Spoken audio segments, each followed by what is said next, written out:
Hey guys, welcome back to another video. So about a month ago, I tried speedrunning Minecraft, but I had no clue what I was doing. I didn't know any strats, didn't know how to go fast, I kind of just sucked at the game in general, and I'm sure you can imagine how that went. But after that video, I realized it would be kind of cool if I actually practiced and got good at speedrunning maybe, because it looks kind of fun, and I've always kind of wanted to do it, so I thought, why not? So I practiced everything I could, bastion routes, one cycles, you name it, I practiced it. And after a lot of failed attempts, I finally got a run I was proud of. So, without wasting any more time, let's just jump straight into it.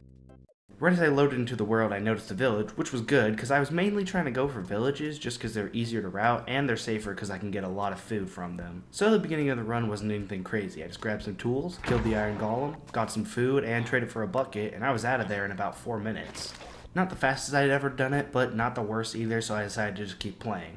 And after leaving the village, the next step was to find a lava pool so I could make it into the nether, but little did I know that would be the biggest problem of this run. I could not, for the life of me, find a lava pool on the surface at all. I searched around for like 5 minutes and I couldn't find one, so I just opted to digging down and hoping I would find one. And eventually, after a little bit of digging, I actually did find a lava pool, which was good because I was on the verge of resetting the seed, because usually when I don't find a lava pool within 5 minutes, I just give up and go to the next seed because it's not worth it in my eyes, but little did I know it would be worth it in the end. So I built my portal like normal, but then I had to woodlight it because I didn't actually get enough iron from the iron golem in the village. But luckily it actually lit up pretty quick because I turned my difficulty to hard so the fire would spread quicker. So I was into the nether at a cool crisp 9 minutes 36 seconds, which normally is really bad pace, but I just decided to play it out and stop being picky, and that actually paid off for me huge. So now I'll get a little bit into the tech that I used during this run, and this strategy that I'm using right now is called E-Ray, and let me explain. So normally in Minecraft, mobs only spawn in when you get relatively close to where they can. So for instance, in a fortress,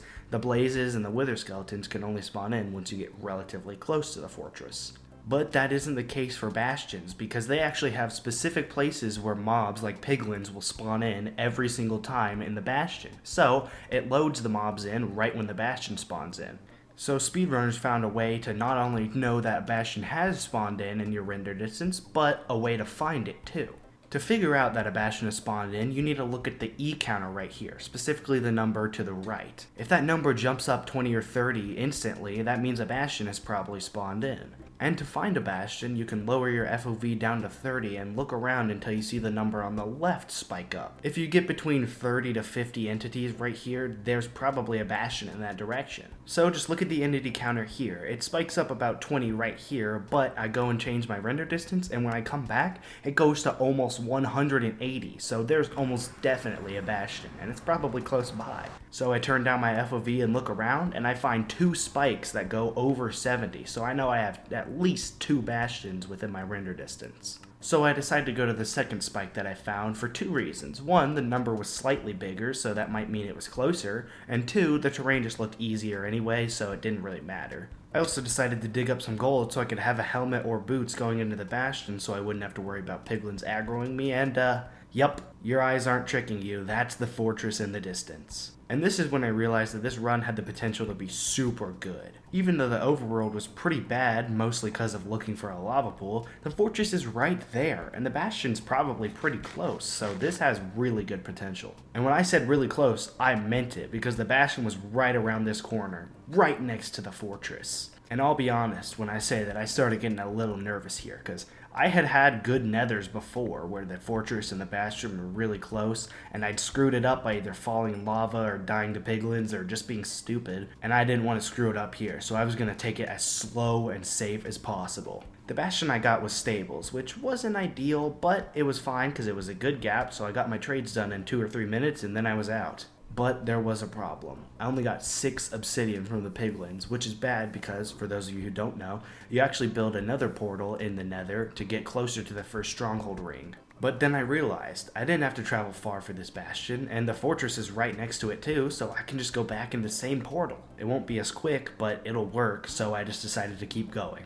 So I got to the fortress and started killing blazes, but I couldn't find the spawner for a while, so it actually was pretty slow. But once I did find it, while fighting off wither skeletons the whole time, I just camped around it and killed all the blazes there, because once again, I was playing this safe. Also, I just want to point out this clip. I saw the spawner up there, but there were a bunch of wither skeletons on the lower level, so I just decided to run through them and block them off, and I almost died because I didn't have enough blocks. It actually took me a while to get all the blaze rods I needed too, because my tools kept breaking, namely my axe, which I kind of need to kill them, and also I just got really bad blaze drops. But at about 24 minutes into the run, I got 8 blaze rods, because once again, playing it safe, so I left.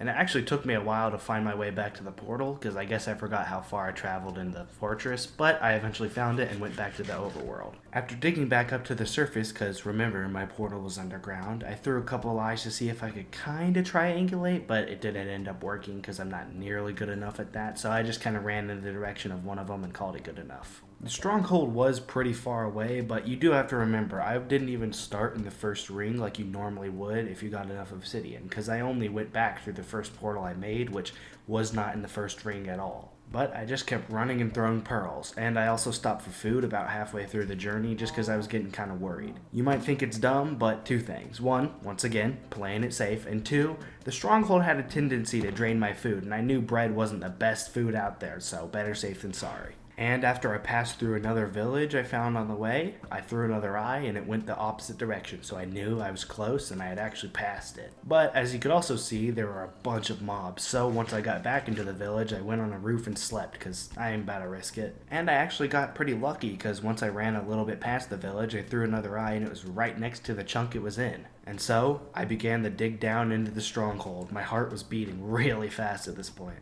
I know it seems silly to be nervous about a run this mediocre, but this was my first PB, okay? It was special, and it had taken a long time to get here. A lot of fails, so I feel like it's warranted to be that nervous. And right when I hit starter staircase, I ran into 2 zombies and a creeper, so now do you get why I brought extra food? This is what I'm dealing with. Luckily though, the nap to the portal room wasn't too bad, which is something I was also nervous about, because a bunch of other runs have been ruined just to that. Also, side note, but I do plan on making a video on a couple of the close fails that I had, so stay tuned for that. But this was it. With my heart racing a million miles an hour, I made enough beds for a whole entire village, jumped into the portal, filled all the eyes, and I was in.